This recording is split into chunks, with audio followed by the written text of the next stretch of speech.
नमस्कार, स्वागत है आपका। सियासत की बात सच्चाई के साथ देख रहे हैं आप और मैं हूं आपके साथ अजीत। आज मजदूर दिवस है।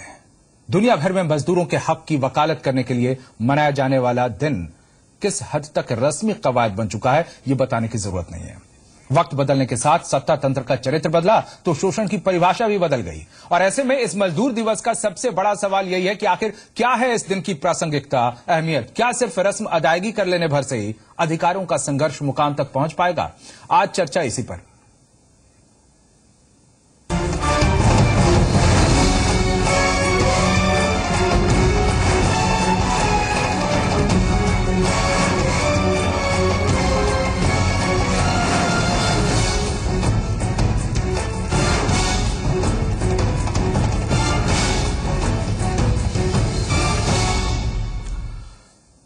और आज की इस चर्चा में हमारे साथ भाग लेंगे दो खास मेहमान। लखनऊ से वरिष्ठ पत्रकार के विक्रम राव हमारे साथ हैं और कानपुर से हिंद मजदूर सभा के राष्ट्रीय सचिव रामकिशोर त्रिपाठी हमारे साथ हैं। आप दोनों का बहुत बहुत स्वागत है हमारे इस कार्यक्रम में। आज मजदूर दिवस के दिन एक दिल दहला देने वाला वीडियो सामने आया है जिसमें एक श्रमिक ने खुदकुशी कर ली। अब सवाल यह कि लोकतांत्रिक और उदारवादी देश में जहां हर राजनीतिक दल समाज के सबसे शोषित और दबे कुचले वर्ग की आवाज बनने का दावा करता है, वहां अगर मजदूरों का ऐसा हाल है तो फिर क्यों न ऐसी घटनाओं पर दिखाई जाने वाली जो राजनीतिक संवेदना है इन्हें ढोंग माना जाए।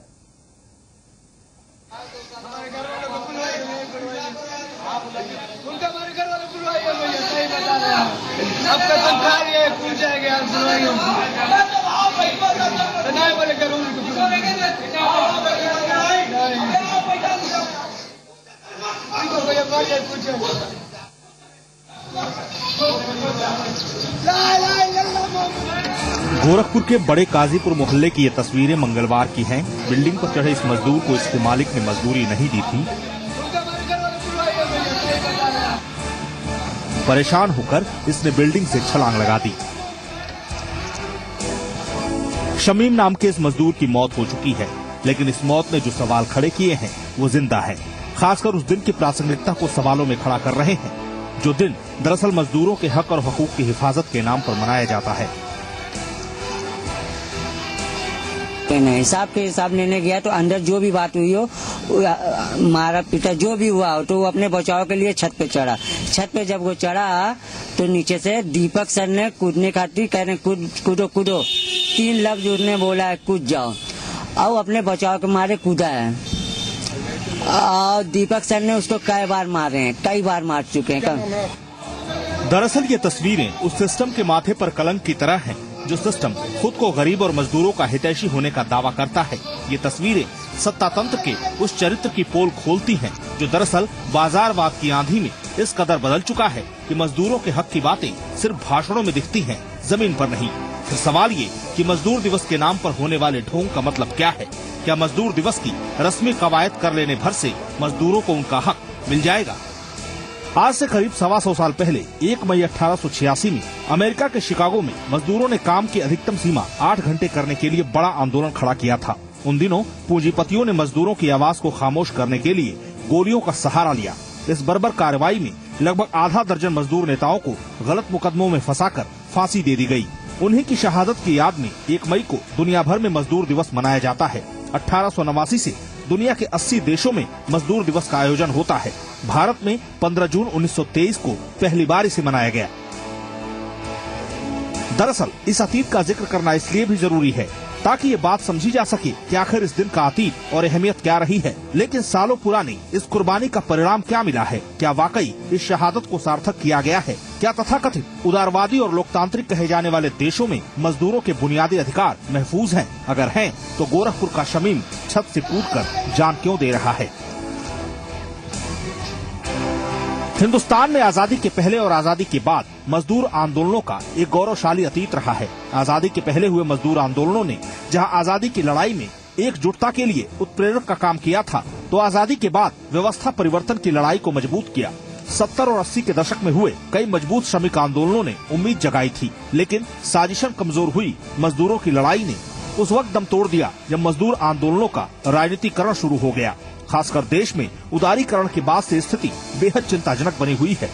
बाजार के प्रभाव ने उपभोक्तावाद को जिस तरह बढ़ावा दिया है, उसने श्रम कानूनों की धज्जियां उड़ाकर रख दी हैं। अब सत्ता तंत्र में बैठे लोग चाहे कितनी भी दलीलें दें, लेकिन हकीकत वही है जो गोरखपुर में शमीम की मौत के बाद दिखी है। मजदूर दिवस के दिन इस सुलगते सवाल का जवाब तलाशना होगा, ताकि अपने हक की कमाई पाने के लिए किसी शमीम को खुदकुशी का रास्ता अख्तियार न करना पड़े। ब्यूरो रिपोर्ट, जी मीडिया।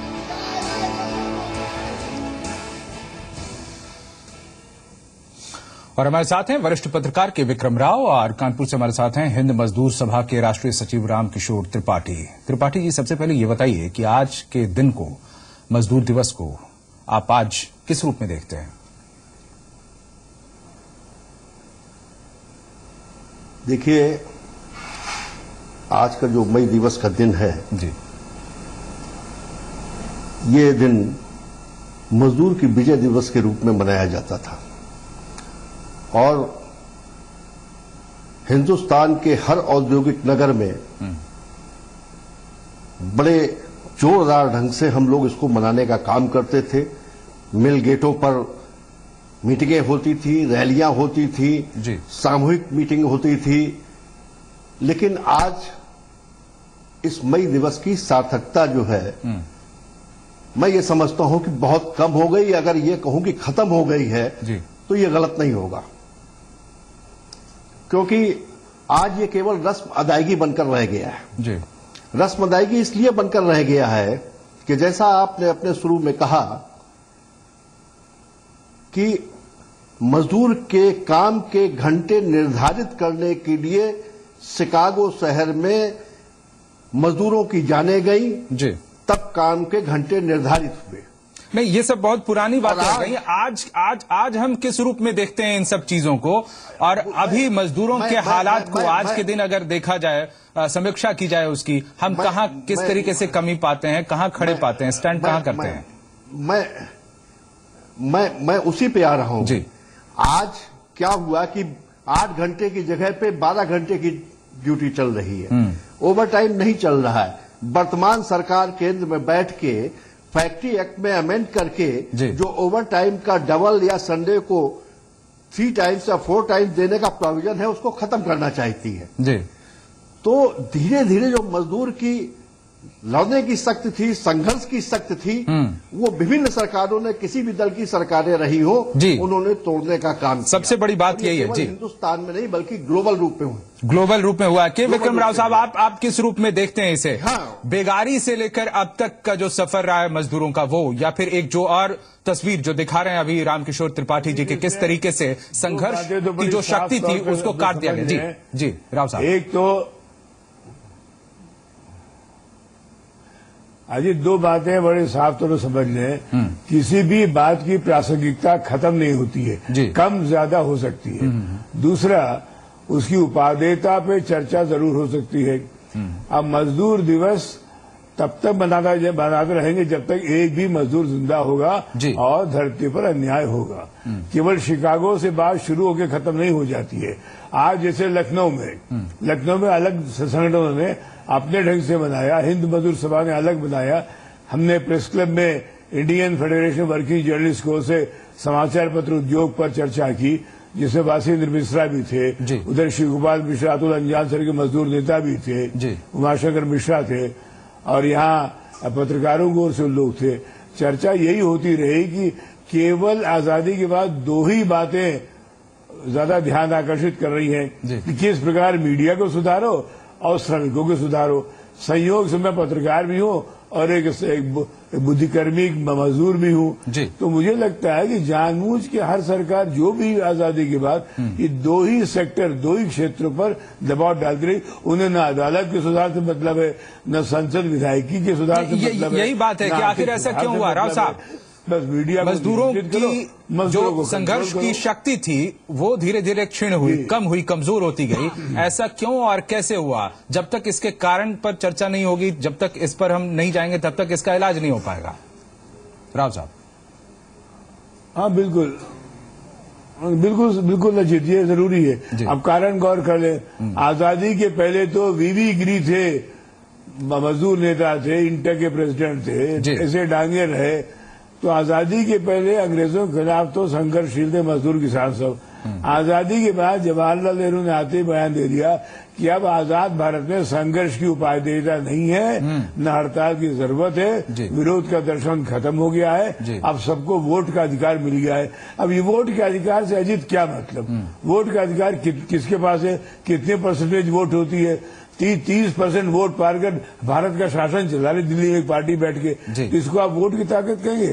तो वोट की ताकत का गलत परिभाषा करके मजदूरों की ताकत को घटाया गया है। मेरी शिकायत ये है, मजदूरों की ताकत वोट से आगे नहीं जा सकती है। उनकी आवाज, उनके संघर्षशीलता और उनकी जायज आर्थिक मांगों पर है, जो आज पूरी नहीं हो रही है। और इसीलिए अजीत, जब तक अन्याय रहेगा, संघर्ष रहेगा, स्वाभाविक है अजीत जी। रामकिशोर त्रिपाठी जी, आखिर क्यों इस तरह से राजनीतिक दखल बढ़ता चला गया? मजदूर संघ उसमें घुलते मिलते चले गए और इस तरह से जो उनकी शक्ति थी, जो दांत थे उनके नुकीले कटीले कहें, एक तरह से संघर्ष करने वाले, वो क्षीण हो गए, कट गए या फिर छोटे हो गए। आखिर किस तरह से राजनीतिक दखल बढ़ता चला गया मजदूर संघों में?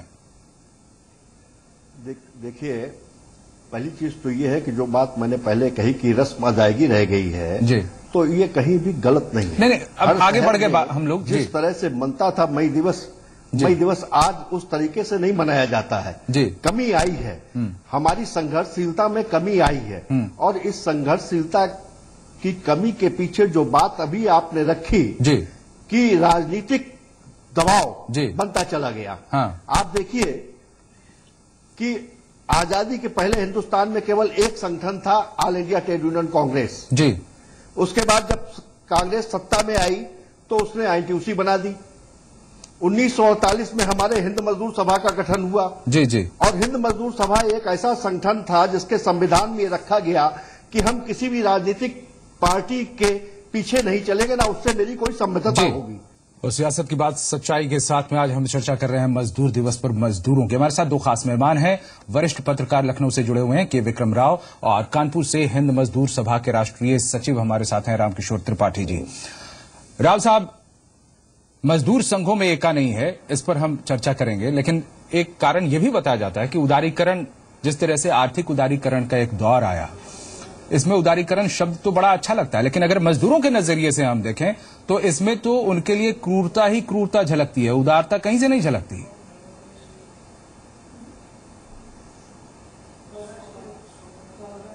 हाँ बिल्कुल अजीत, वो सही कहा आपने। ये क्रूरता का कारण क्या है जी? कि ज्यादा नफा कमाओ और कम निवेश करो, यही अगर अवधारणा रही और यही नजरिया रहा तो फिर गुणवत्ता को नुकसान होगा। आखिर श्रम और पूंजी के बीच में संयम होना चाहिए, जो प्रबंधन नाम की तीसरा आयाम होता है। लेकिन हम तो इस अंधी दौड़ में बहुत आगे बढ़ते चले जा रहे हैं और निवेश वाले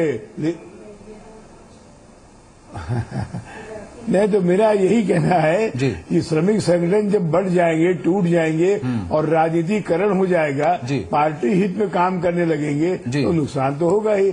ये आप शुरू से अवधारणा ये रही थी भारत के आजाद होने के बाद से कि ये श्रमिक संगठन किसी के पुछलग्गू नहीं बनेंगे, स्वतंत्र होंगे, स्वाधीन होंगे, इनकी सोच अपनी होगी, केवल श्रमिकों की उन्मुख होगी। लेकिन जहां इंटेक चला गया कांग्रेस में, एचएमएस चलेगी सोशलिस्टों के साथ और बीएमएस चलेगी बीजेपी के साथ, तो इस प्रकार बंटवारे के बाद एका कहाँ रहा? कम से कम आर्थिक सुधार के मसले पर तो मजदूरों को एक मंच में आना चाहिए। अब आज जैसे मेक इन इंडिया की बात हो रही है, मेक इन इंडिया में सारे मजदूर संगठन का एक नजरिया नहीं है। भारतीय मजदूर संघ जो सत्तारूढ़ पार्टी की है वो भी सहमत नहीं है मोदी के मेक इन इंडिया से। इसको देखने अजीत हम लोग, तो जब तक ये कॉमन मिनिमम प्रोग्राम पे ये मजदूर संगठन नहीं आएंगे आत्मरक्षा के लिए, स्वावलंबन के हित में ये संघर्ष नहीं करेंगे, तो मेरे ख्याल से पूरा आंदोलन ही क्षीण हो जाएगा। रामकिशोर, रोकने के लिए यहाँ एक चीज और कहना चाहूंगा मैं, आपने बात कही अजीत, एक व्यापक श्रमिक आंदोलन के संदर्भ में थोड़ा इसमें एक बहुत महत्वपूर्ण तबका है मीडिया कर्मियों का। मीडिया कर्मियों को साबुन तेल बेचने वाले नहीं है, ये कार्मिक भी हैं, उसके साथ ये लोग बहुत संवेदनशील उद्योग में लगे हुए हैं। तो मीडिया कर्मियों की समस्या को अलग नजरिए देखना पड़ेगा, इसको और के साथ नहीं जोड़ सकते। बिल्कुल बिल्कुल। तो मीडिया के साथ आजादी है, न केवल उनकी सुरक्षा, उनकी अभिव्यक्ति की आजादी। तो ये जब तक गौर नहीं करेंगे अजीत, सरकार इस पे जबरदस्ती थोपेगी कानून को और काटने की कोशिश करेगी। सुप्रीम कोर्ट में धक्का खा चुकी है सोशल मीडिया के बारे में ये सरकार। तो अजीत तब तक ये संभावना नहीं है कि मजदूर मीडिया कर्मियों का संगठन चल सके। जी बिल्कुल। जब मजदूरों की हम बात करते हैं तो आम लोगों में धारणा बनती है वो दिहाड़ी मजदूर की बनती है, लेकिन जो भी मजदूरी करते हैं और पारिश्रमिक पाते हैं वो सभी इसी कैटेगरी में है और हर स्तर पर शोषण हो रहा है, चाहे वो जिस स्तर पर हो, जिस भी पेशे में हो। रामकिशोर त्रिपाठी जी, ये जो बात जिस मोड़ पे आ गई है, इसमें हम कहें राष्ट्रीय श्रम आयोग का गठन हुआ, इसकी सिफारिशें आई गई, इसके अलावा श्रम कानूनों की बातें होती हैं, उदारीकरण के पहले कहें सभी इसमें भी बदलाव की बातें की जाती हैं, लेकिन इन सबसे अलग जो महत्वपूर्ण बात है कि जो मजदूर संघ हैं उनमें एका की बात क्यों नहीं आती, ये बहुत बड़ा कारण बताया जा रहा है जिसके कारण ये स्थिति हो गई है मजदूर संघर्ष की। त्रिपाठी जी, मैं जवाब दे रहा हूं उसका। देखिए कि बिखराव हुआ ट्रेड यूनियन आंदोलन में, तमाम संगठन बने, लेकिन पिछले 3 साल का इतिहास अगर आप उठाकर देखें तो हिंदुस्तान के अंदर ट्रेड यूनियन संगठन एक हुए और उन्होंने 3 दिन की स्ट्राइक की, कंप्लीट सक्सेस स्ट्राइक थी। और 26 मई, आने वाली 26 मई को फिर हम दिल्ली में धरना दे रहे हैं और इस बात की संभावना है कि इस देश के अंदर अनिश्चितकालीन हड़ताल का हमको नारा देना पड़े और मजदूरों को हड़ताल पे उतारना पड़े, क्योंकि रेलवे, कोल, ये सब मजदूर इस समय स्ट्राइक पर उतरने की तैयारी कर रहे हैं। बाई बैलेट हमको इस बात का मिल चुका है मैंडेट कि आप स्ट्राइक पे जाइए। इसकी घोषणा 26 जनवरी को संभावित है, सारे फेडरेशन उसमें आएंगे।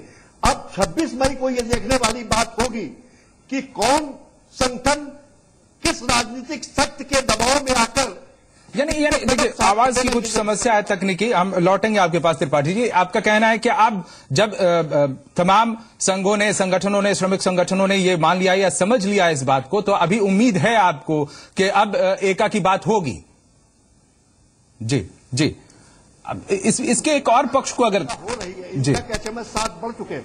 देखिए एक बात मैं बिल्कुल क्लियर कर दूं, जिस प्रदेश के अंदर हम बैठे हैं, प्लीज जिस प्रदेश के अंदर हम बैठे हैं उस प्रदेश में जो ILO का लेबर इंस्पेक्शन का कन्वेंशन नंबर 81 था, 1947 में ये रेटिफाइड हुआ। लेकिन इस प्रदेश सरकार ने, जब मुलायम सिंह जी पहले चीफ मिनिस्टर थे तो उन्होंने इंस्पेक्शन राइट खत्म हुआ और ये उत्तर प्रदेश से शुरू हुआ। कानूनों केवल कानूनों से बहुत कुछ नहीं बदल जाएगा, बहुत सारे कानून भी हैं जो इम्प्लीमेंट नहीं होते हैं।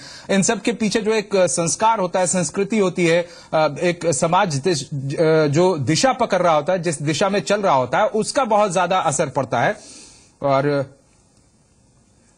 विक्रम राव साहब, आपसे ये समझना चाहेंगे कि बातें की जाती हैं साहित्य की भी, साहित्य का बहुत बड़ा असर होता है समाज पर, या फिर समाज जिस दिशा में होता है साहित्य उसी दिशा में रचा जाता है। ये स्त्री विमर्श का युग खत्म हो गया, सर्वहारा विमर्श का युग खत्म हो गया, अभी हम उपभोक्तावाद या फिर कहें मिडिल क्लास पर बहुत ज्यादा जोर साहित्य में भी हो रहा है। इसकी कितनी और कैसी भूमिका आप देखते हैं मजदूरों को लेकर, राव साहब? नहीं, इसमें एक बात तो बड़ी स्पष्ट है जी, हम लोग 30 साल से कम मेरे जीवन में प्रयास करते रहे कि उत्पादकता में योगदान सबका होगा, श्रम का भी, पूंजी का भी, लेकिन उत्पादकता के साथ स्वार्थ नहीं होगा कि मुनाफा ज्यादा कमाओ। कुछ बुनियादी सिद्धांतों पर समझौता हो जाए, सहमति हो जाए, तो मेरे ख्याल से श्रम और पूंजी दोनों साथ चल सकते हैं। ये नहीं हो रहा है अजीत। सरकार केवल सामूहिक सुधार के नाम पे श्रम को दबाने की कोशिश कर रही है और अब तो बिल्कुल ही पूंजीवादी समर्थक सरकार दिल्ली में बैठी हुई है, उसका नजरिया दूसरा है। अब आप ये सोचिए अगर 23 नवंबर से भारतीय रेल हड़ताल कर दे, जैसा तो घोषणा कर चुके हैं, या सारे संगठन मिलकर सरकार की आर्थिक नीति के खिलाफ आंदोलन कर दे, तो क्या होगा देश का? क्यों नहीं ये सरकार सोच रही है कि बातचीत करे, संवाद लाए? संवादहीनता की स्थिति को नहीं रहना चाहिए, संवाद करे और संतुलन पैदा करे श्रम और पूंजी पे। और क्या ठीक है, उत्पादकता में आप सहयोग कीजिए, बाकी श्रमिक लोग भी मदद करके कोशिश करेंगे कि मेक इन इंडिया हो या जहां भी हो, जो भी सिद्धांत हो, भारत के विकास के लिए काम करेंगे। लेकिन मुझे लगता नहीं है कोई नियत का प्रश्न है अजीत यहाँ। जी बिल्कुल, और इसीलिए हमने साहित्य की बात, संस्कार की बात की थी, समाज जिस दिशा में चल रहा है इसकी बात की थी। बहुत छोटा, बहुत कम समय हमारे पास। त्रिपाठी जी, अगर आपको जोड़ना चाहते हैं, बहुत कम समय है।